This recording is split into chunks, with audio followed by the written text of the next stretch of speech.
Hello दोस्तों, मैं इंद्रेश अपने YouTube channel Indresh GS classes में आप सभी का स्वागत करता हूं। तो आज से हम लोग जो प्रैक्टिस सेट क्या करते हैं, प्रैक्टिस सेट भी देखते हैं और प्रीवियस ईयर भी देखते हैं। ठीक है, तो आज हम लोग चक्षु प्रकाशन से जो है क्या करते हैं, अपना प्रैक्टिस सेट जो सबसे इम्पोर्टेंट है।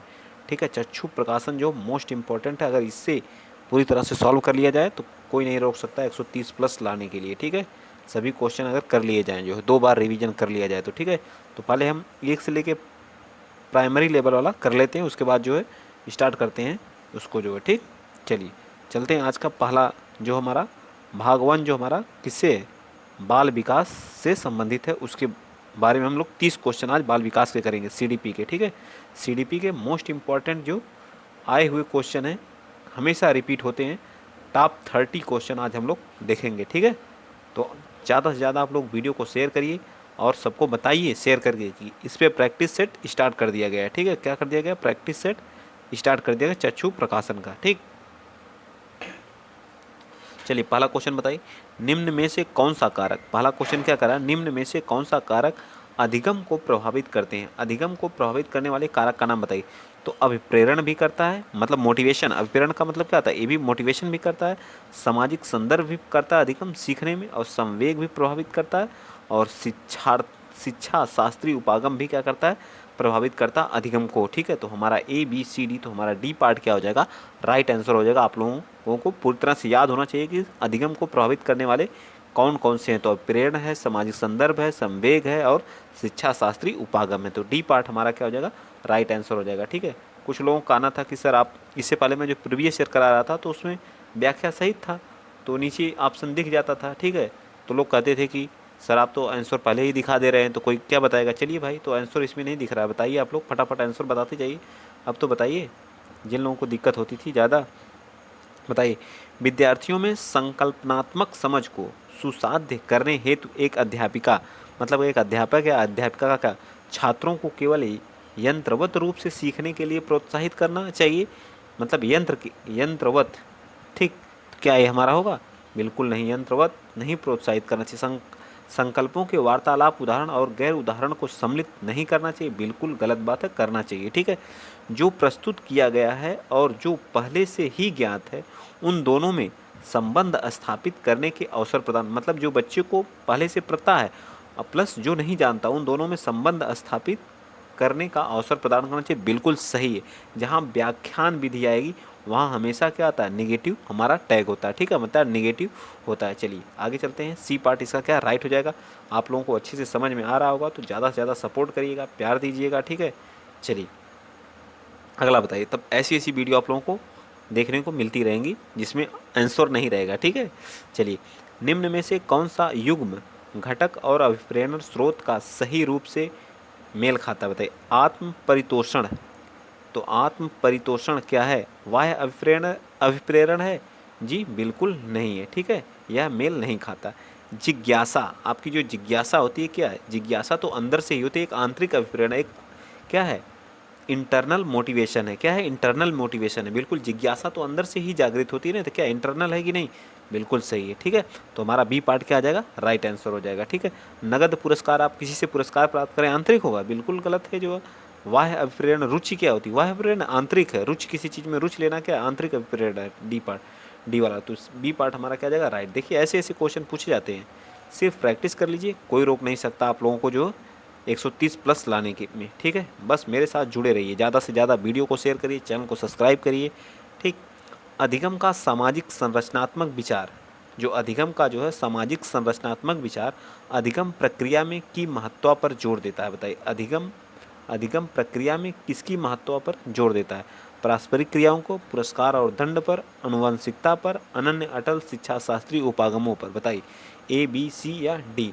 तो पारस्परिक क्रियाओं पर देता है, ना कि पुरस्कार और दंड पर, ये तो बिल्कुल गलत है।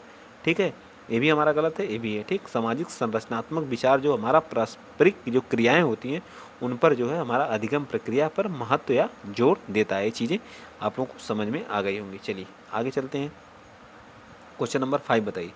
क्वेश्चन नंबर 5 क्या कह रहा है, क्वेश्चन नंबर 5 कह रहा है, अधिगम के संदर्भ में निम्नलिखित में से कौन सा कथन कथन सही है। अधिगम मतलब सीखने के संदर्भ, परीक्षाएं ही अधिगम का चरम लक्ष्य है, बिल्कुल गलत है। ठीक है, अधिगम एक निष्क्रिय प्रक्रिया है, इसमें अधिगमकर्ता की जो संलग्नता जरूरत नहीं होती है, क्या है, सही है या गलत, आप लोग बताइए।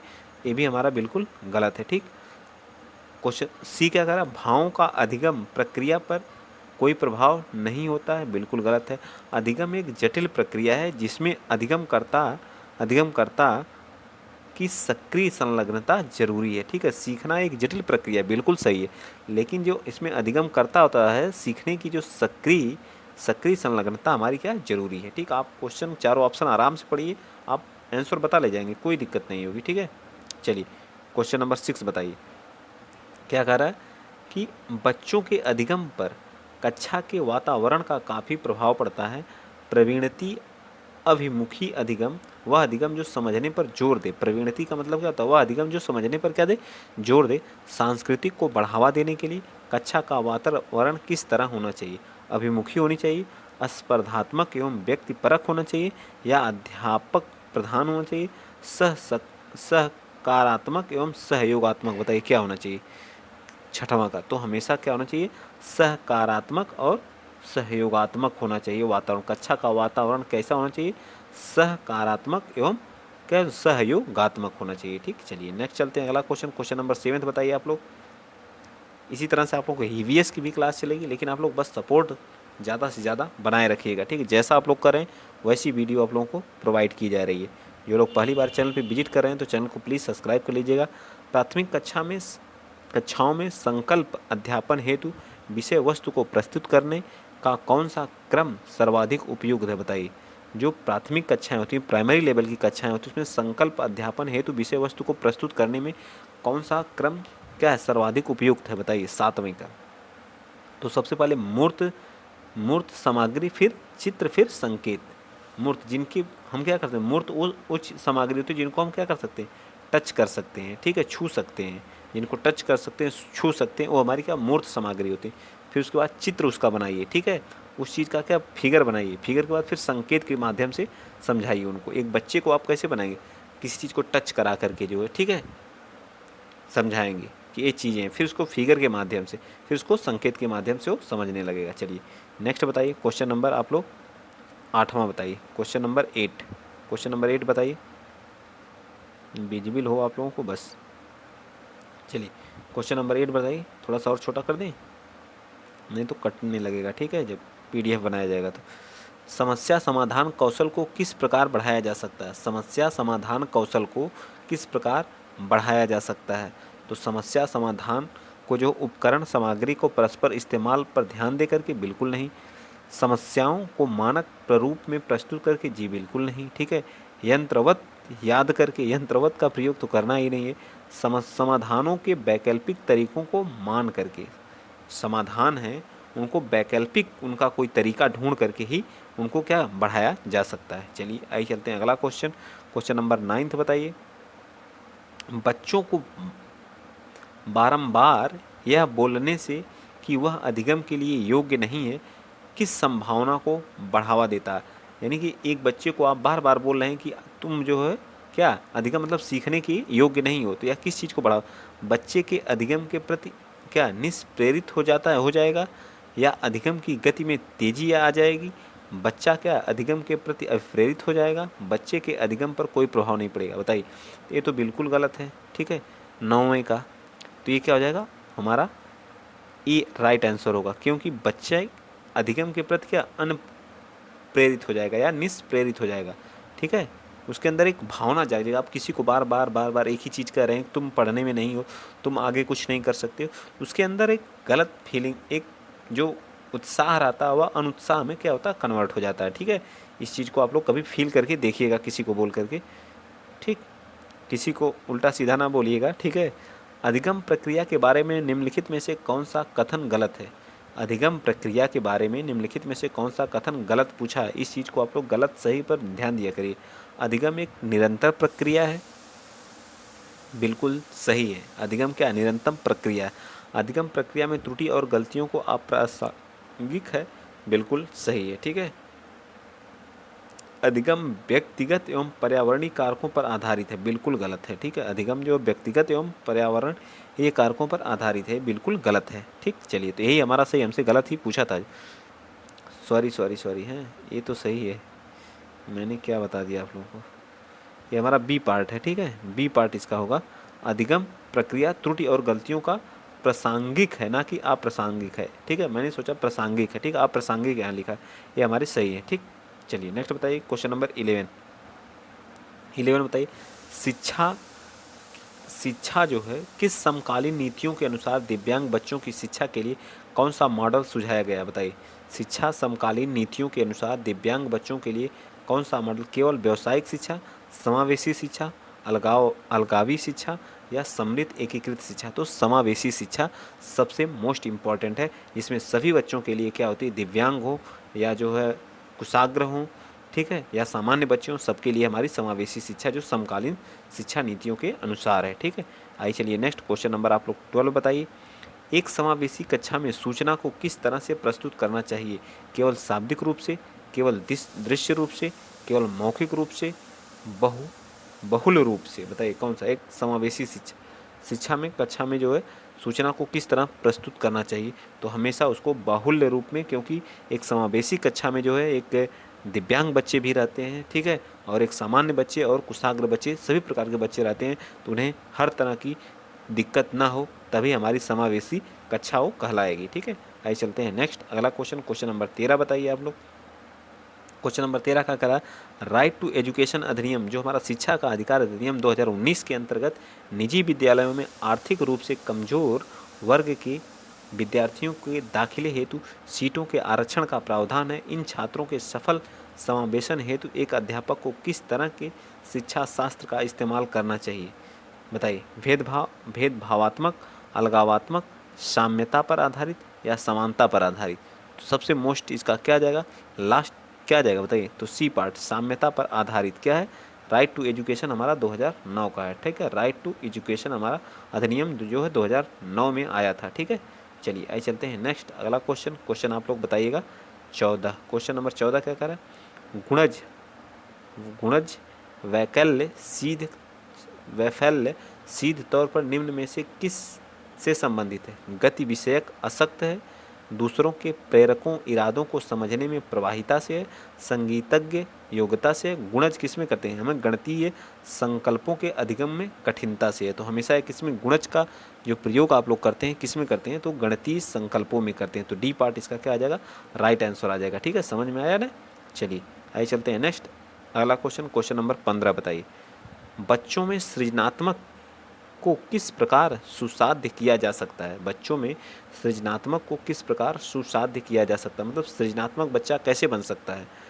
अन्वेषण को प्रोत्साहित करके, अध्यापक केंद्रित शिक्षा शास्त्र अध्यापक केंद्रित कभी नहीं होती, हमेशा क्या होती है, बाल केंद्रित रहनी चाहिए शिक्षा। क्या होनी चाहिए? बाल केंद्रित रहनी चाहिए। इस चीज़ को आप लोग याद रखिएगा, हमेशा अध्यापक केंद्रित नहीं हो।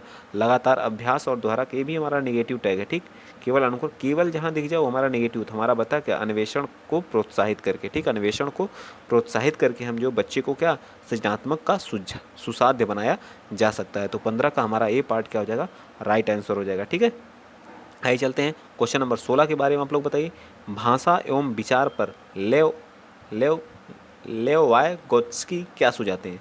भाषा एवं विचार पर, भाषा संज्ञानात्मक विकास को निर्देशित करती है, संज्ञानात्मक विकास भाषा को निर्देशित करता है, भाषा और संज्ञान में कोई संबंध नहीं है, संज्ञान भाषा से स्वतंत्र है। बताइए 16 का, तो हमारा क्या आ जाएगा, ए पार्ट हमारा राइट। भाषा जो संज्ञानात्मक विकास को क्या करती है, निर्देशित करती है। भाषा संज्ञानात्मक विकास को क्या करती है, निर्देशित करती है। चलिए नेक्स्ट बताइए, क्वेश्चन नंबर 17, एक घोड़े को देख करके 3 वर्षीय बालक, मतलब एक प्राइमरी लेवल का, आश्चकित होकर के बालिका बोली, वाह इतना बड़ा कुत्ता।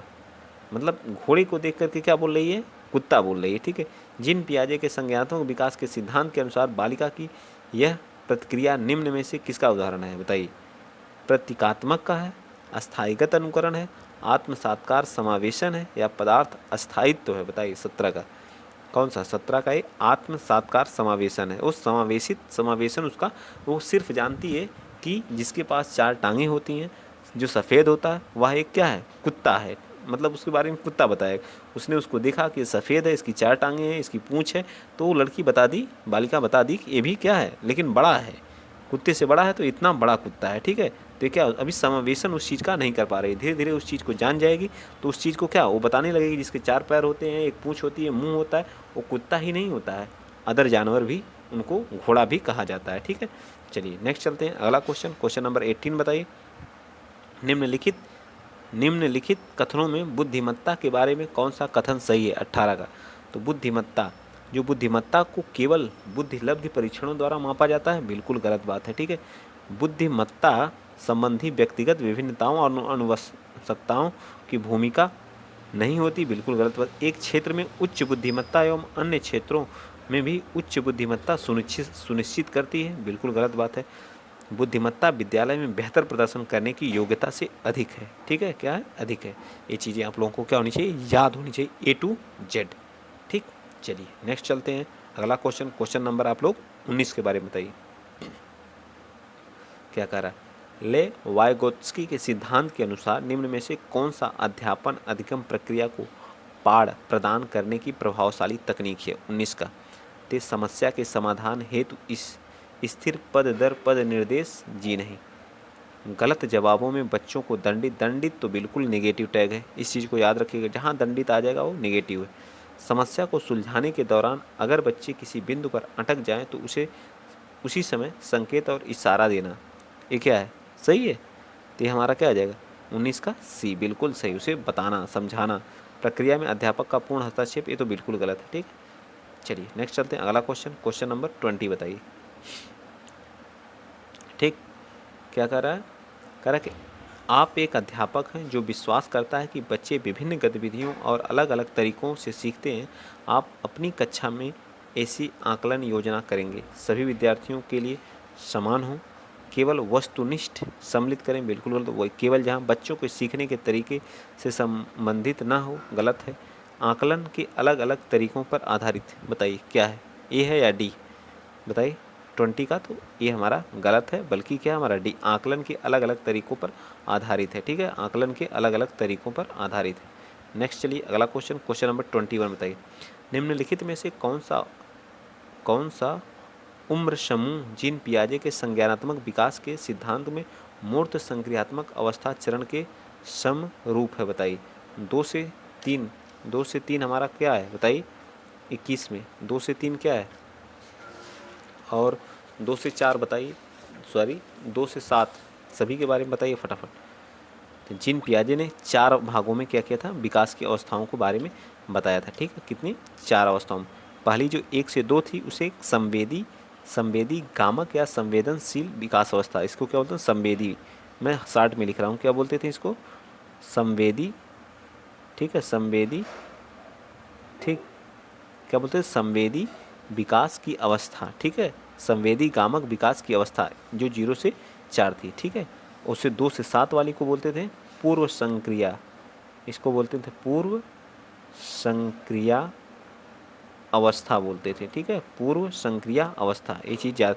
और जो 11 साल से ऊपर की जो अवस्था रहती थी उसको औपचारिक अवस्था बोलते थे, ठीक है, औपचारिक अवस्था। और जो हमारा जो है जो मूर्त संक्रियात्मक अवस्था थी उसको क्या बोलते थे, ये हमारा यहाँ 7 है, ठीक, 17 नहीं है, 7 है, ठीक। 7 से 11 साल को क्या बोलते थे, वो जो है क्या, मूर्त संक्रियात्मक अवस्था, ठीक है। मूर्त संक्रियात्मक 7 से 11 साल वर्ष की उम्र तक रहती थी, जिसमें बालक विकास उत्तर बाल्यावस्था चरण से संदर्भित करता था।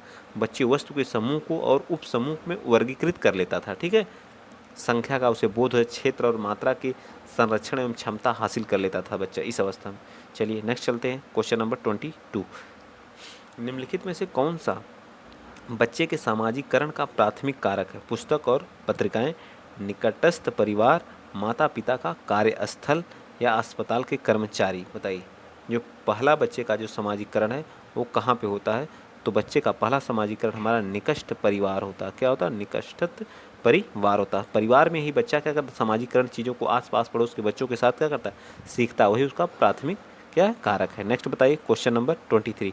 बाल केंद्रित कक्षा में एक अध्यापिका किसको महत्व देती है? निरंतर वस्तुनिष्ठ रूप परीक्षाओं में, बताइए, वस्तुनिष्ठ परीक्षाओं में या ज्ञान की संक्रिया संरचना की प्रक्रिया में। ठीक है, हमेशा बच्चों जो बाल केंद्र उसमें ज्ञान की संक्रिया संरचना की प्रक्रिया में क्या करती है, ध्यान देती है या महत्व देती है। नेक्स्ट चलते हैं क्वेश्चन नंबर 24।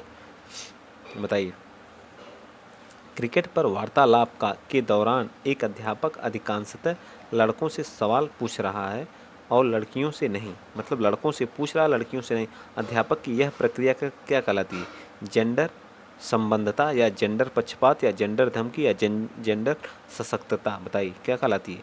तो ये हमारी जो है क्या कहलाएगी, जेंडर पक्षपात कहलाएगा। क्या कहलाएगा, जेंडर पक्षपात कहलाएगा। ठीक है, ये चीज़ें होती हैं, लैंगिक असमानता के अंतर्गत ये सब चीज़ें आती हैं। ठीक है, चलिए आगे चलते हैं। नेक्स्ट क्वेश्चन नंबर 25 के बारे में बताएंगे आप लोग। किसके बारे में, 25 के बारे में। चलिए बताइए, 1 मिनट रुक जाइए, क्या हो जाएगा 25 क्या कर रहा है, थोड़ा सा ऊपर कर लेते हैं। लेव वाइगोत्स्की का सिद्धांत मुख्यतः किसका किसका व्याख्या करता है, बताइए। तो यह जो है संज्ञानात्मक विकास में सांस्कृतिक उपकरणों के योगदान का क्या करता है, व्याख्या करता है। ठीक है, आनुवंशिकी प्रभाव का जी नहीं, सामाजिक एवं ये भी नहीं करता है, ये भी नहीं करता। किसका करता है, संज्ञानात्मक विकास में सांस्कृतिक उपकरणों के योगदान का क्या करता है, क्या करता है, वर्णन करता है। ठीक है, व्याख्या करता है। ये चीज़ें याद होनी चाहिए। चलिए चलते हैं नेक्स्ट, अगला क्वेश्चन नंबर 26 बताइए। अधिगम प्रक्रिया को सुसाध्य करने के लिए एक अध्यापिका को ऐसे इस्तेमाल करनी चाहिए जिसमें संकल्पनाओं, पहला ए पार्ट का प्रगतिकरण जटिलता से सरलता की ओर, ये तो बिल्कुल गलत है। ठीक है, बिल्कुल गलत है। चिंतन को प्राथमिकता दे, जो विभिन्न संकल्पों के बीच संबंध खोजने को महत्व दे, जो विद्यार्थियों के बीच प्रतिद्वंदिता रूपी संस्कृति पैदा करे, ये तो बिल्कुल प्रतिद्वंदिता वाला, तो जो विभिन्न संकल्पों के बीच संबंध खोजने को महत्व दे। 26 का सी पार्ट हमारा क्या, यही राइट आंसर हो जाएगा। चलिए आगे चलते हैं, अगला क्वेश्चन नंबर 27 बताइए। 27 के बारे में क्या कह रहा है, लॉरेंस कोहलबर्ग के नैतिकता का विकास का सिद्धांत कौन दिया था, लॉरेंस वाइगोत्स्की ने, क्या किसका दिया था, वाइगोत्स्की जी ने। सामाजिक सांस्कृतिक सिद्धांत दिए थे वाइगोत्स्की जी ने। ठीक है, संज्ञानात्मक विकास पर आधारित है। ठीक, बताइए कोहलबर्ग जो नैतिकता विकास के सिद्धांत, सजा टालने के लिए नियमों का पालन करना किस चरण को दर्शाता है, प्रथम पूर्व चरण को, प्रथागत चरण को, अमूर्त संक्रियात्मक चरण को, उत्तर प्रथागत चरण को। बताइए 27 का, तो ये हमारा क्या कहलाता है, प्रथा पूर्व चरण कहलाता है। क्या कहलाता है, प्रथा पूर्व चरण कहलाता है। ठीक है, चलिए अगला क्वेश्चन नंबर 28 भी बता दीजिए। एक प्रगतिशील कक्षा, बताइए, केवल मूक श्रवण को प्राथमिकता देता है, बिल्कुल गलत बात है। ठीक है, बिल्कुल गलत बात है। ठीक, फिर अगला, अधिगमकर्ताओं के व्यक्तिगत विभिन्नताओं का समानता करता है, क्या करता है, ये बिल्कुल सही है, व्यक्तिगत विभिन्नताओं का सम्मान करता है। ठीक है, चलिए नेक्स्ट चलते हैं, अगला क्वेश्चन आप लोग 29 और कौन सा 30 दोनों बता दीजिए। ठीक, दोनों क्वेश्चन, बच्चों में भाषा विकास किससे प्रभावित होता है, केवल आनुवंशिकता से, केवल पर्यावरण से, आनुवंशिकता एवं पर्यावरण दोनों से, ना आनुवंशिकता से ना पर्यावरण से। किससे प्रभावित होता है, आनुवंशिकता और पर्यावरण दोनों से। ठीक, नेक्स्ट बताइए 30, बाल विकास के सिद्धांत के संदर्भ में निम्नलिखित में से कौन सा कथन सही है, ये बता दीजिए 30 का। तो ये हमारा कौन है, विकास शरीर के केंद्रीय भाग से बाहर की तरफ होता है। ठीक है, केंद्रीय भाग से बाहर की तरफ होता है। ठीक है, केंद्र भाग से बाहर की तरफ होता है विकास, शरीर का विकास जो केंद्र से बाहर की तरफ होता है। ये चीज़ें याद होनी चाहिए। ठीक, तो आज का वीडियो जो हमारा CDP था, यहीं पे CDP हम लोगों का फिनिश होता है। ठीक है, CDP प्लस पेडागोजी। अगला जो हमारा मैथ प्लस क्या होगी, मैथ की पेडागोजी होगी। ठीक है, कल हम लोग इसी टाइम पे इस क्लास को लिया जाएगा। ठीक है, देखिए मैथ के 30 क्वेश्चन मैथ के, फिर हम लोग हिंदी का, फिर इसी तरह से EVS का, पर्यावरण का, फिर हम लोग संस्कृत का देखेंगे। ठीक, याद रखिएगा। तो वीडियो यहीं तक, आज के लिए इतना ही। अगर वीडियो अच्छा लगा है तो प्लीज़ वीडियो को शेयर करिएगा, चैनल को क्या करेंगे, सब्सक्राइब करेंगे आप लोग। ठीक है, इसका A है, इसका क्या है, C है। ठीक है, याद रखिएगा। तो जय हिंद, जय भारत।